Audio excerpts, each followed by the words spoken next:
students. So in this video we will solve this question, right? In the given compound, this compound, the correct order of reactivity of hydrogen atom towards free radical substitution is. इस question में हमने क्या देखना है, हमने देखना है जो ये नंबर्ड आपके हाइड्रोजन्स है, इन हाइड्रोजन्स में से कौन सा hydrogen free radical substitution easily दे देगा, राइट?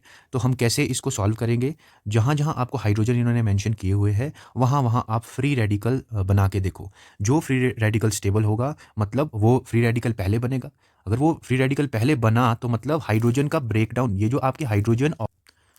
ये जो हाइड्रोजन और कार्बन के बीच का बॉन्ड है, जब इसका होमोलिटिकल बॉन्ड क्लीवेज हुआ होगा तभी तो फ्री रेडिकल बनेगा, राइट? हमें यही देखना है कि कौन सा फ्री रेडिकल जल्दी बनेगा और हाइड्रोजन कब इजीली निकल जाएगा और फ्री रेडिकल सब्स्टिट्यूशन हो जाएगी, राइट ना? तो हम क्या करेंगे, सबसे पहले फ्री रेडिकल बना के देखेंगे सभी का और वहाँ चेक करेंगे कि कौन सा फ्री रेडिकल स्टेबल है, राइट?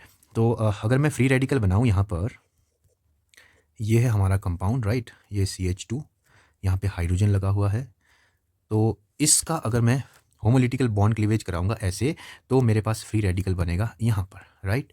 और हम देखते हैं यहाँ पर है हाइड्रोजन, ये वाला। अब जब मैं इस हाइड्रोजन का होमोलिटिकल बॉन्ड क्लीवेज कराऊंगा तो मेरे पास फ्री रेडिकल बनेगा यहाँ पर एक। सिमिलरली एक फ्री रेडिकल मेरे पास यहाँ पर होगा, एक फ्री रेडिकल यहाँ पर, एक यहाँ पर, और लास्ट जो फ्री रेडिकल ये आपका हाइड्रोजन है, राइट ना? तो ये वाला बॉन्ड जब ब्रेकडाउन हुआ होगा, होमोलिटिकल बॉन्ड क्लीवेज हुई होगी इसकी, तो एक आपके पास यहाँ पर आएगा, राइट? तो ये नंबर भी मैं यहाँ लिख लेता हूँ, ये है 1 फर्स्ट, ये जो है सेकंड वाला है, ये आपका थर्ड है, ये फोर्थ है, ये फिफ्थ है और ये सिक्स्थ है। अब हमने देखना है इनमें से कौन सा फ्री रेडिकल जो है सबसे स्टेबल होगा, राइट ना? तो हम कैसे चेक करते हैं फ्री रेडिकल की स्टेबिलिटी? तो हमारे पास डिफरेंट इलेक्ट्रॉनिक इफेक्ट्स होते हैं, राइट? अगर मैं जनरली आपको बताऊँ प्रायोरिटी ऑर्डर, सबसे पहले हम चेक करते हैं एरोमेटिसिटी, राइट? उसके बाद हम चेक करते हैं मेसोमेरिक इफेक्ट, थर्ड नंबर पे हम रेजोनेंस इफेक्ट देखते हैं, फोर्थ नंबर पर हम हाइपर कॉन्जुगेशन और लास्ट में हम इंडक्टिव इफेक्ट देखते हैं।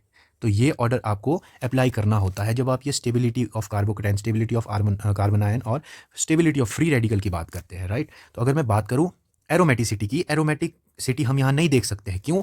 क्योंकि एरोमेटिसिटी की जो कंडीशन है इसको ये फुलफिल कर ही नहीं रहा है, राइट ना? क्योंकि ये है आपका sp3 हाइब्रिडाइज्ड कार्बन, राइट? तो ये हक्कल रूल को फॉलो नहीं कर रहा है। तो नेक्स्ट हम देखेंगे मेसोमेरिक इफेक्ट, ना तो मेसोमेरिक इफेक्ट के थ्रू हम इसको सॉल्व कर पाएंगे, बट हम यहाँ पर रेजोनेंस के थ्रू इसको सॉल्व कर सकते हैं। कैसे? अगर आप गौर से देखें, ये वाला जो आपका पाई बॉन्ड है, ये इसका होता है होमोलिटिकल बॉन्ड क्लीवेज, राइट? इसको मैं अभी इरेज कर रहा हूँ यहाँ पर सारी चीज़ें। इसका जब होमोलिटिकल बॉन्ड क्लीवेज होगा तो एक रेडिकल यहाँ पे आएगा, एक रेडिकल यहाँ पर। तो अगर आप गौर से देखेंगे, ये वाला रेडिकल और ये वाला रेडिकल मिलके क्या आप बॉन्ड बना देंगे ऐसे करके, और ये वाला रेडिकल जो था यहाँ पर इसको स्टेबलाइज कर देगा ये, राइट ना? तो मतलब जो ये आपका सेकंड नंबर का जो रेडिकल था ये स्टेबलाइज हो रहा है बाय रेजोनेंस।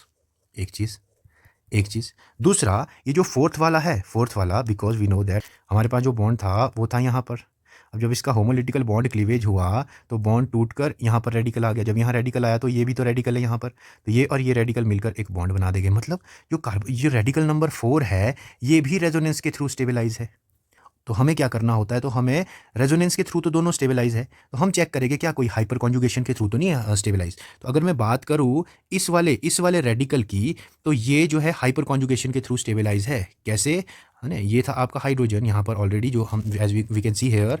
तो अगर मैं इसको खोल के लिखूँ ऐसे करके हाइड्रोजन, तो यहाँ पर 3 अल्फा हाइड्रोजन है, 3 अल्फा हाइड्रोजन। तो यहाँ पर 3 अल्फा हाइड्रोजन होने की वजह से ये हाइपर कॉन्जुगेशन के थ्रू क्या है, स्टेबलाइज हो जाएगा ऐसे करके, यहाँ रेडिकल आएगा, ये बॉन्ड बना देंगे, राइट? तो जो सेकंड वाला रेडिकल ये सबसे ज़्यादा स्टेबल होगा। तो ऑप्शंस देखेंगे, सी और डी कैंसिल हो जाएगा, राइट? क्योंकि यहाँ पर देखो 2 यहाँ पे भी है, यहाँ पे भी है। अब यहाँ पे देखेंगे नेक्स्ट 4 है, ऑब्वियसली 4 आना ही था, क्यों? क्योंकि रेजोनेंस के थ्रू स्टेबलाइज्ड है ये। अब हम देखेंगे नेक्स्ट वाला, अगर हम बात करें, देखो अगर हम इसकी बात करें, कौन सा, हाइड्रोजन नंबर 3, अगर इसका होमोलिटिकल बॉन्ड क्लीवेज मैं करवाता हूँ तो मेरे पास रेडिकल आएगा यहाँ पर। अब मेरे पास जो रेडिकल आ रहा है वो कहाँ आ रहा है जी, वो आ रहा है डबल बॉन्ड के ऊपर। याद रखना एक चीज़, क्या एक चीज़ आप याद रखना, अगर डबल बॉन्ड के ऊपर आपका प्लस चार्ज आए, डबल बॉन्ड के ऊपर आपका रेडिकल आए, क्योंकि ये जो प्लस है और रेडिकल है ये होते हैं इलेक्ट्रॉन डेफिशिएंट स्पीशीज। आपको पता है carbocation and free radical are electron deficient species. और जो आपका और जो डबल बॉन्ड होता है इसमें होता है percent s character. Double bond में परसेंट एस करेक्टर जो है होता है 33.33% as compare to single bond जिसमें परसेंट एस होता है 25%। तो जहाँ पे परसेंट एस करेक्टर ज़्यादा होता है, more percent s, we know that percent s is directly proportional to electronegativity. मतलब इसकी इलेक्ट्रोनेगेटिविटी ज़्यादा हुई होगी यहाँ पर।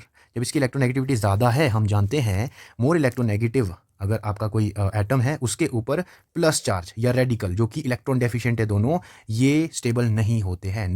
तो यहाँ पर ये रेडिकल स्टेबलाइज नहीं होगा। सबसे लीस्ट स्टेबलाइज पूरे में कौन होगा? आपका ये वाला रेडिकल, यानी कि रेडिकल नंबर 3। तो आप यहाँ पर देख सकते हैं ये है आपका रेडिकल 3 सबसे लीस्ट स्टेबल, राइट। आओ दूसरे भी हम देखते हैं, दूसरे हाइड्रोजन्स को भी चेक कर लेते हैं। For example hydrogen number 1 and hydrogen number 6, ये है आपका हाइड्रोजन नंबर 1।